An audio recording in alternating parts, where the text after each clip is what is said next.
the system isn't just failing poor women, it's actively criminalising poverty. It's illogical and it's just so harmful. Once women are in these justice systems, often for crimes that they do not need to be criminalised for, they often can't afford bail, they can't afford legal aid, they can't afford the fine. And so sometimes they end up in prison for those reasons. And it's just a very complicated picture. But actually, if you just know about people's stories, you realise that the system is not working and we do need to reform it altogether. This is the Women Beyond Walls podcast, and I'm lawyer and activist Sabrina Matani. Around the world, nearly 1 million women are behind bars, and that number is rising. Often, this is not for serious crimes, but because they are poor, because they've survived violence, or because the system failed them long before a conviction. Stand up. We've got to stand up. You're listening to a minisode of the Women Beyond Walls podcast, a short, powerful deep dive exploring key themes from our main episodes. In our last episode, Teresa and Njoroge shared how poverty drives women's incarceration in Kenya. In this minisode, we zoom out to examine the global picture and respond to some of the questions you might have. With special guests reimagining justice, these minisodes bring fresh insight into the systemic issues shaping women's experiences behind and beyond prison walls. Today, I'm thrilled to welcome Olivia Rope to the podcast. Olivia is the Executive Director of Penal Reform International, also known as PRI, an organisation that works closely with governments and international organisations like the UN to reduce harm in the criminal legal system and promote alternatives to imprisonment. Here at Women Beyond Walls, we've also had the pleasure of partnering with PRI and Olivia on our From Poverty to Punishment report, which looks at how laws across the globe continue to criminalise women because of poverty and gender discrimination. And that's exactly what we're diving into today. Welcome, Olivia. It's such a joy to have you on the Women Beyond Walls podcast. I've really enjoyed collaborating with you in various ways over the years. So really, thank you so much for making the time to speak with us today. Thank you, Sabrina. It's a pleasure to be on your podcast. To start off, a thread running through many of the podcast episodes on this series is how poverty is a key driver behind the alarming increase in women's incarceration. And available data shows us that we could soon reach 1 million women in prison worldwide if urgent action is not taken, and that the number of women in prison is increasing at a much faster rate than men. Could you help us and unpack this for our listeners? Yeah, sure. The growth in women's imprisonment is everywhere, and there is this common thread of poverty and discrimination. So whether it's drug-related offences or migration-related offences or so-called status offences or petty offences, that is the thread, discrimination and poverty. And I think, as you said, if there isn't urgent action, we will just keep seeing this really sad, unfortunate trend, despite the international standards and the international commitments saying the opposite, that we should be reducing women's imprisonment given the many, many harms that are documented to them, their children, society. Absolutely. We really agree with you. And is there a story in particular, or a couple of stories that really illustrate this connection between poverty and the criminalisation of women? Yeah, I mean, I think when I started to work on the kind of cross-section of drugs, women and imprisonment, the many stories that we came across and that would sometimes reach the newspapers, but in many cases not. It's women who are often survivors of violence, who have young dependent children or other family that they need to take care of alone. And they're often offered a way out of this really difficult financial violence situation by, for example, being offered to carry something across a border. And they will know, in many of the cases that we read, that they are about to break the law, but they have no idea what's at stake if they are caught, the likelihood of getting caught, But these circumstances, which are very common actually, so it's not like an exception, are not really considered. And I think that intersection of poverty, gender-based violence, in many cases they might be from foreign national women, or they might be ethnic minorities. They just do not have the empowerment, they do not have the rights that others in society have. And so they just end up in this kind of vicious cycle of dependence on organized criminal gangs, etc. And the justice system doesn't take this into account, which is really alarming and quite illogical, actually, if you're thinking about criminal policies that are effective. So I think those kinds of stories are just too common. And in 2025, we really think it is time to have a different approach, and all the evidence is there and the solutions are there, but why are they not implemented by governments and by justice systems? Olivia is right. There's a lot of evidence that shows incarcerating women has devastating ripple effects, not just for them, but for their children, families, and entire communities. Many women are in prison for things such as unpaid fines, shoplifting, debt, or low-level drug-related offences, charges often tied to poverty and survival. When we were working in Kenya with the probation service there a few years ago, and our research showed that actually a lot of the women who were ending up in prison on pretrial detention and then sometimes given a community service order after, were there for brewing homebrew, brewing alcohol at home to sell. And there was a very common pattern to these cases, and it was women who needed to be at home to look after children or other family that depended on them. They could buy the ingredients on credit, so they didn't need to have like cash up front. And so this gave them some income to buy food and clothing and shelter for their families. So when they came out of pretrial detention, or even while they were still on probation, many women went back to doing the same business because they just didn't have the empowerment to be economically viable without carrying out this home brewing exercise at home.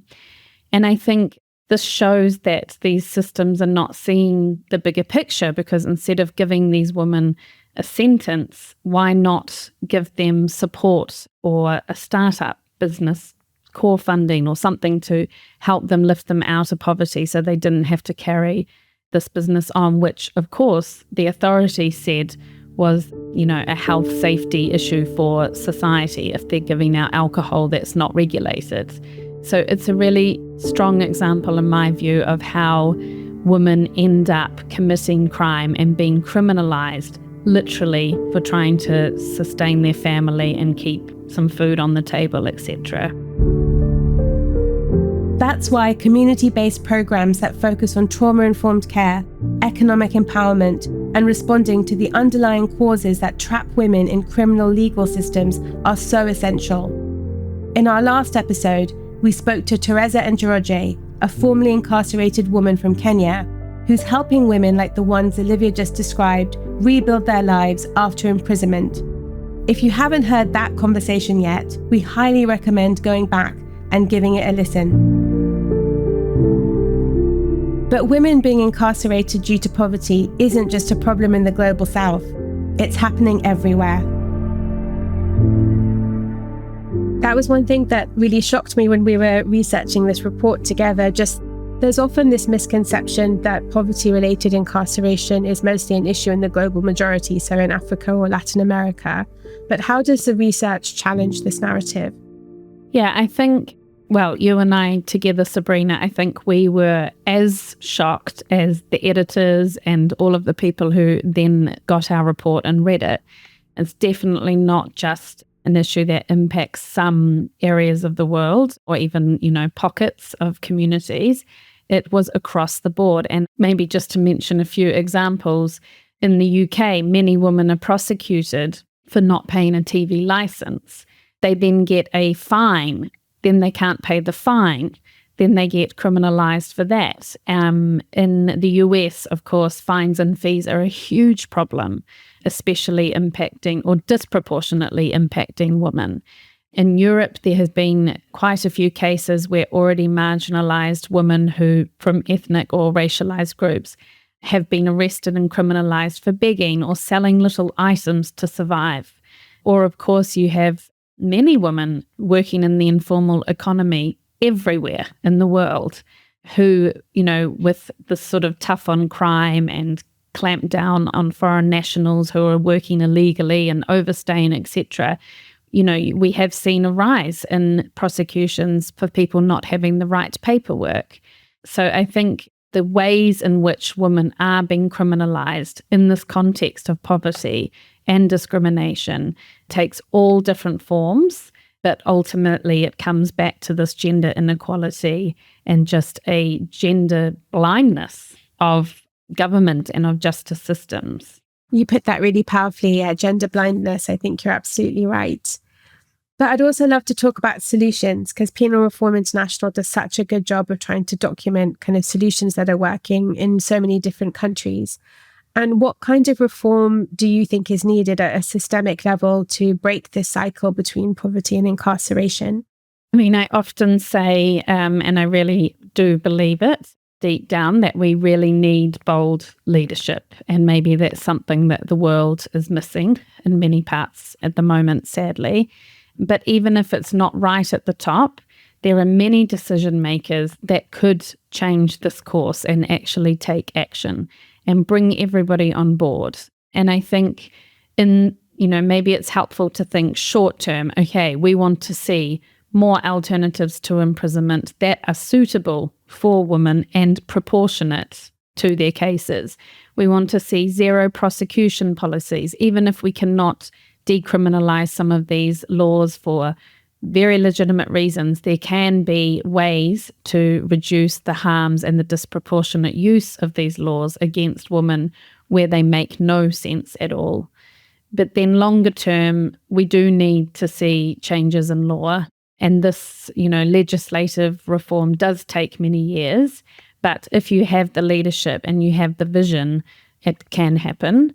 And this needs to go alongside training practitioners, awareness raising among community leaders and people out there on the streets. And of course, ultimately, and that's both short term and longer term, just more support for women who are impacted by these policies and by these laws. So more empowerment programs, more what is termed, I suppose, in some areas, crime prevention, if that's what, policymakers want to call it.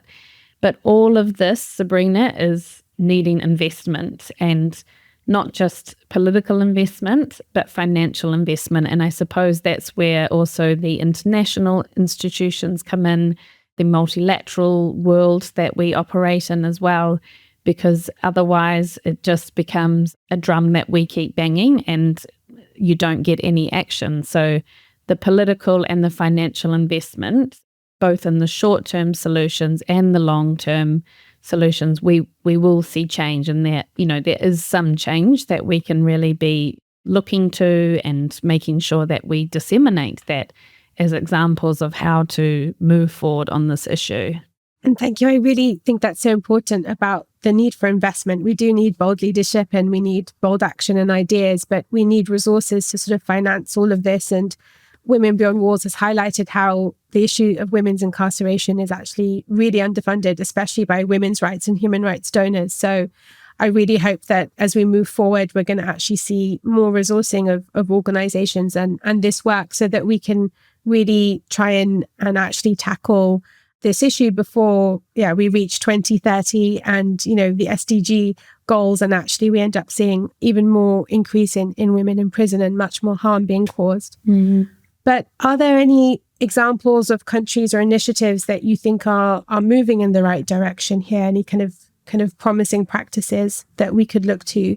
Yeah, I mean, I think in terms of alternatives to imprisonment, so more kind of short-term view, while we all work towards having these laws decriminalised or changed policies, etc., there are many alternatives to imprisonment initiatives, and many of them involve civil society advocacy, but also delivery. So that's great. Community service orders are very popular in East Africa, for example, and you can see the benefit immediately from keeping women out of prison when they definitely do not need to be there. And we should remember that at least 66 jurisdictions now across 40 countries have decriminalised drug use in some form. So this is really in recognition of a more health and human rights-based approach to drug policies. In Thailand also, they introduced a non-prosecution policy for certain offences, so they didn't kind of change the legislative framework about what is a crime, but there's this policy to not prosecute in certain cases, which included women and under low-level trafficking, as it was termed. And also, if you look at the global movement to decriminalise sex work, well, in Belgium now, sex workers have full labour rights. So it's not only decriminalised, but they are now like any other employee. And so that is really being held up as a good practice as well. One example of progress is a groundbreaking law passed in Colombia in 2023, driven by Mujeres Libres, a group of formerly incarcerated women. It allows women with caretaking responsibilities who have been sentenced for up to 8 years in prison to substitute prison terms for unpaid community service. It aligns with the UN Bangkok rules, the international standards adopted in 2010 that recognize the specific needs of women in the criminal legal system and promote alternatives to incarceration. Unfortunately, many countries are yet to put these principles into practice. It is hard to feel like progress is happening when the number of incarcerated women keeps rising, but stories like this one give me hope.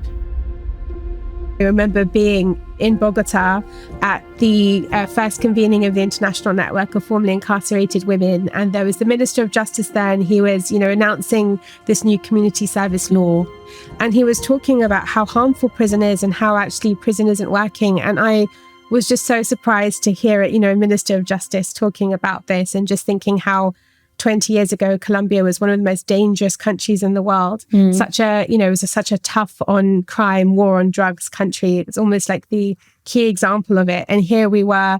And it was just such a good example of collaboration, I think, between the government. There was lots of civil society groups, and also Mujeres Libres, a group of, formerly incarcerated women.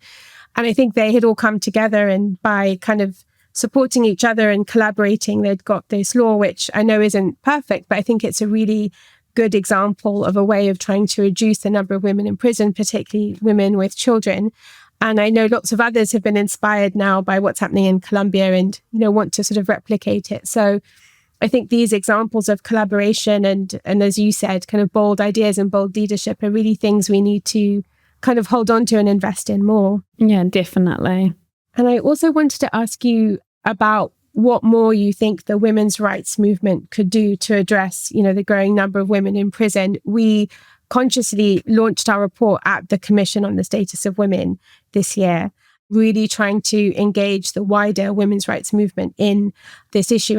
And Women Beyond Walls always says that, prison is a feminist issue. So I'd love to hear your ideas on this. Yeah, I love that catchphrase. It definitely is a feminist issue. And we need, more of these like feminist forums or women's rights forums or gender equality forums to, I would say at a bare minimum, include women who are in contact or in conflict with the law as an issue on the agenda. Yeah, I mean, I've been working on this issue since the Bangkok rules were adopted 15 years ago. And so much has been achieved, but I would say more within the kind of human rights, criminal justice community silos, and we don't like silos. So where are all the women's rights activists in this discussion? So yeah, by including this issue on the agenda, by giving women with lived experience, a seat at the table in the high-level segments of, for example, the UN Commission on the Status of Women, would really bring this issue, I think, to a much bigger audience, to give it space. And all of this is not just to tick the box, but to make sure that we are also benefiting, I guess, from what the women's rights movement has gained in other areas. If you look at sexual and reproductive rights, how much has been gained. Like, it would be just so great to be able to connect these issues more, because a woman's life isn't siloed into certain boxes. And so it's just absolutely crazy not to have more attention on women who are in criminal justice systems for whatever reason. And if you look at the kind of work around tackling violence against women, PRI did quite a lot of analysis around cases where women had fatally attacked their, abuser after many years of very serious gender-based violence. And there are many of these cases globally. And it does bewilder me how that's even those very kind of specific cases that have this direct link to violence against women, and these women are not really included in, policy recommendations and analysis and forums around violence against women. And it's really something that I think, we are making progress on together, also thanks to Women Beyond Walls. But it's a really important thing to be doing also, as we see women's rights are facing global pushback everywhere. So I hope that, we can get some traction at these big forums, because that's also where funding, of course, is committed. And it's also where practitioners and experts gather to tackle the biggest issues of our time. What do you think people who aren't policy people or legal experts, but who want to learn more about this issue or who want to try and do more to kind of help, what do you think that they could do? Question this tough on crime rhetoric.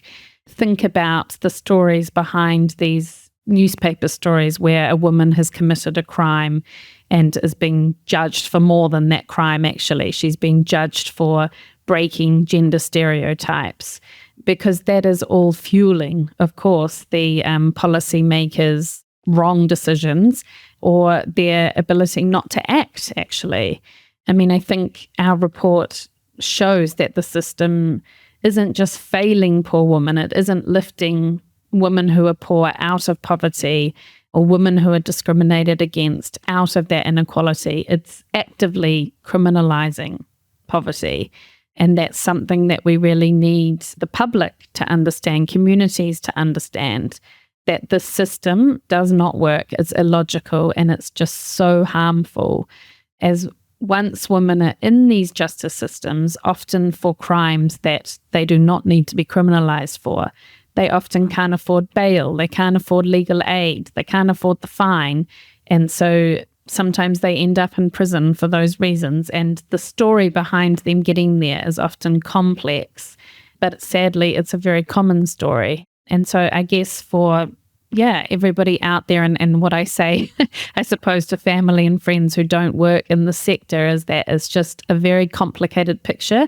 But actually, if you just know about people's stories, you realize that the system is not working and we do need to reform it altogether. Thank you so much, Olivia. I wholeheartedly agree with everything you say. And I think it's so important that we try and break down the stigma and stereotypes that are associated with crime and prison. I think this is often such a big barrier to any progress. And often people don't even think about prison or kind of question the system. And I want to just thank you so much for the really important work you lead at Penal Reform International. Thank you so much again for your time. Thanks, Sabrina. It was a pleasure. Stand up. We've got to stand up. Thank you for listening to this episode of Women Beyond Walls. To find out more about Olivia Rope, Penal Reform International, the research mentioned in this episode, or about the impact of poverty and criminalisation on women globally, visit our website at womenbeyondwalls.org.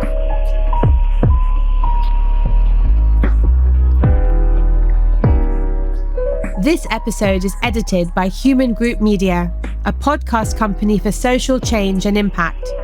To learn more about their work, please visit humangroupmedia.com. On this episode, We are thankful for the assistance of Laura Cook as executive producer, and to Lady Unchained and Miri for the use of their song, which accompanies all podcast episodes in the series. If you love the song as much as we do, visit unchained.org.uk. Unchained runs an artistic mentoring platform for people with lived experience of the criminal legal system. If you enjoyed this episode of Women Beyond Walls, we encourage you to pass it on and share with friends. And if you have time, we would really appreciate your reviews on your podcast platform.